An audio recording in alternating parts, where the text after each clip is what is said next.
morning, Mark, and welcome to the Break Even podcast. And massive thanks for coming on and telling your story.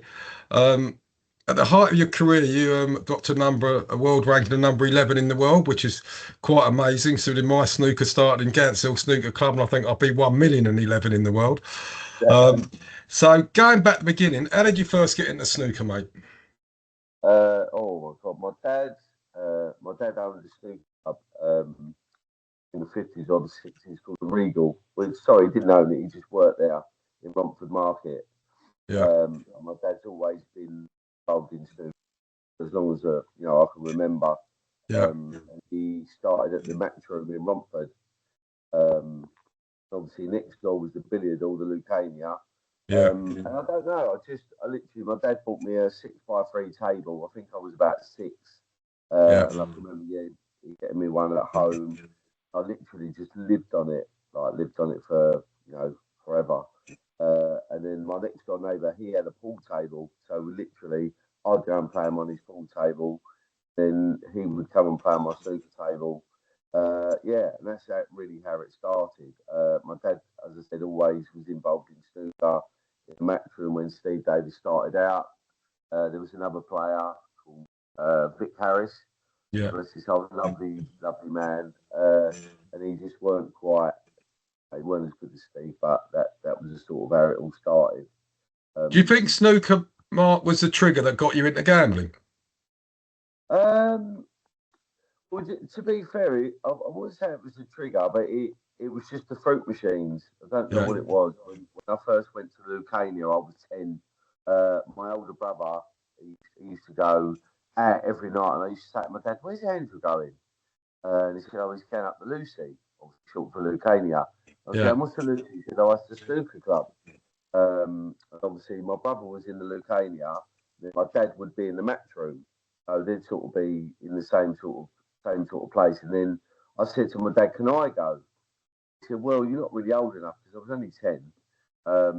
My brother said, "Come on, I'll take you." So my brother took me up there for the first time. It was like early 80s. It was about 9 or 10. yeah. It was on a big table. I'd only ever played on a small table. I just loved it. Absolutely loved it. There was two fruit machines in there. Um, Probably from the get go, I was just besotted with the fruit machines. And in them days, there was a lot of money around in them days, and people, would come in. I think they was like 10p a go. Yeah. The jackpot was like 100 quid. And I remember one of the guys up there, Aaron.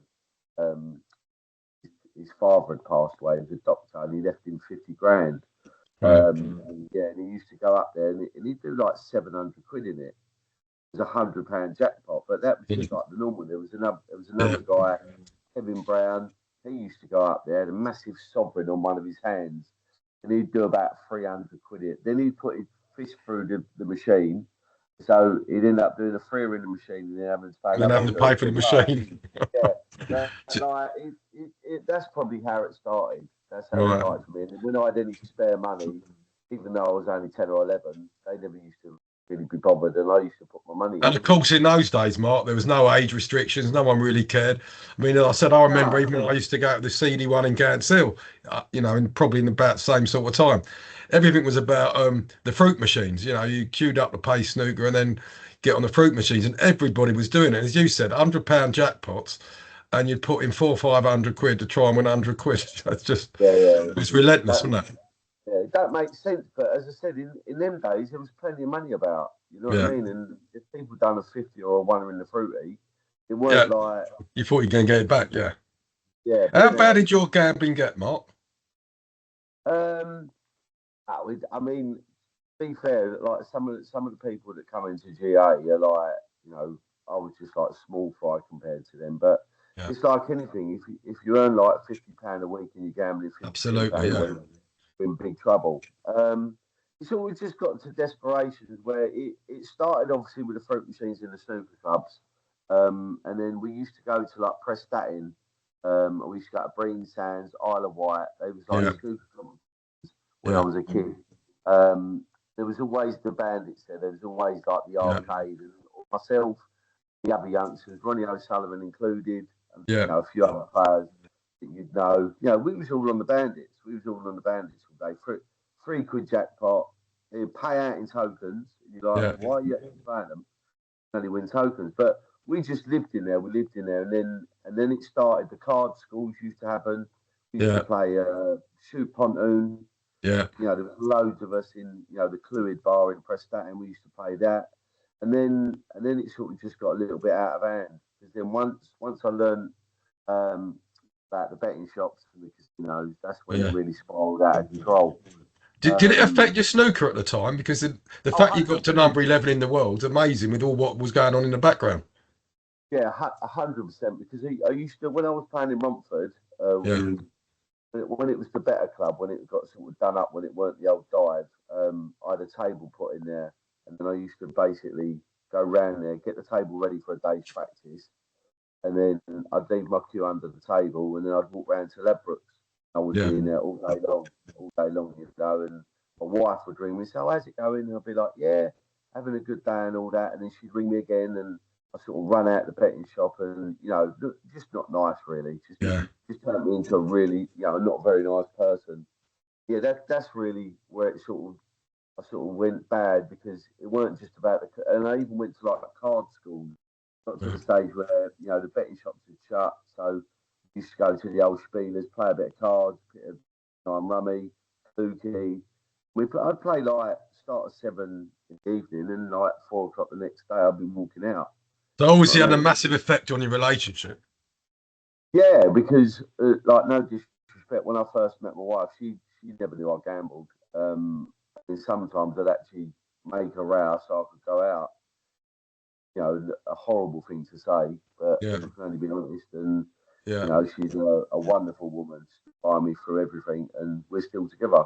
She's a great woman. Yeah. But yeah, just having rows to get out, and I just didn't, I didn't really want to be there.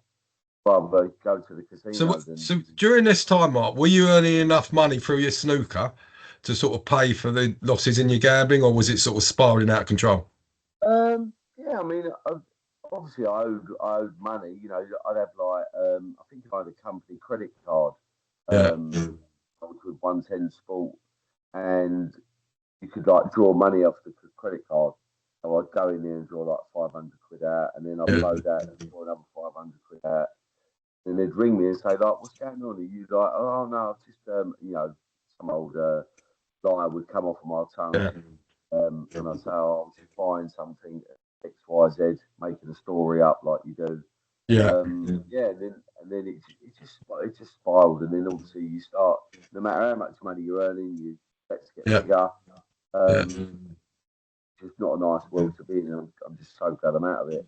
When did you ask for help for your gambling? Um, 1997 was the first time I walked into a GA meeting.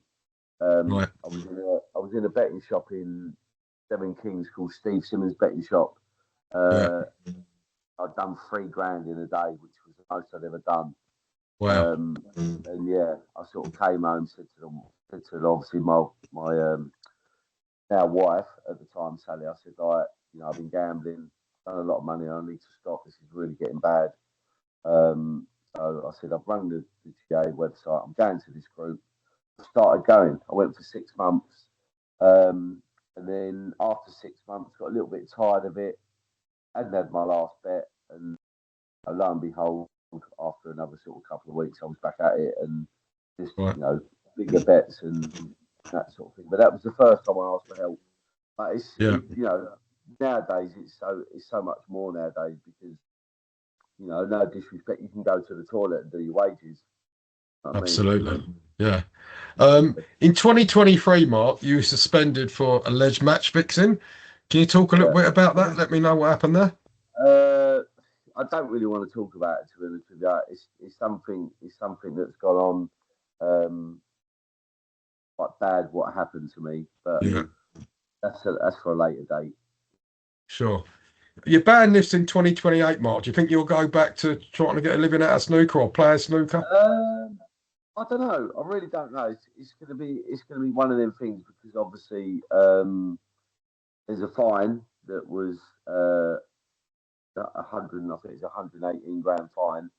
So Yeah. yeah, that would have to be paid. So yeah.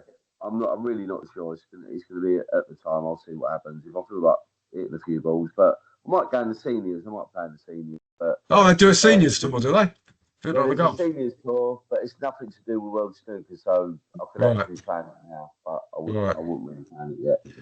So, I mean, Mark, I'm sure the suspension and the investigation, all the stuff that went on with it must have had a massive effect on your relationships with your wife as well. But it's great news to hear that you're still together. Yeah, no, I think, yeah. To be fair, she great woman. She was a great woman, and we've had our ups and downs. But to be fair, the hardest thing about everything is the mental health that happens with it. Do you know what I mean? Yeah, When you gamble, um, people can't see what's going on. When you drink to excess, you yeah. pass out. When you take drugs, you pass out, Yeah, you or wear it. We're gambling. yeah, It's what they call very much the hidden addiction. Not for yeah, for many reasons. One of them is you can't see it. So when it yeah. was affecting your mental health in a bad way, did you ever feel suicidal? Not really. No, I can't say I have. I mean, I have felt suicidal in the last 6 months, but that's nothing to do with gambling. That's to do with the other stuff. Yeah, But obviously, help, which has been really good. But yeah, lots of people that walk into a GA room really, really need help yeah, in the respect of losing their loved ones. And the thing is, what people don't understand, it's a disease. You know what I mean? And like people go, oh well, why don't you just have one bet, and why don't you just do this, and why don't you yeah, do that? I said, but until you're actually a compulsive gambler, you don't realise yeah. the effect that it has, and no one else can talk about compulsive gambling and understand it if you're a compulsive gambler as well. Yeah, and that's You what know what we I mean? do a lot at Break Even, Mark, is we're very aware that, with being a compulsive gambler, um, a gambler that just can't stop. Um, Mm. one of the things we really work hard with is the mental health alongside it, because there's a lot more, as you know, it's a lot more than just losing money. It's losing relationships. It's losing yourself. It's being controlled by things outside of your control.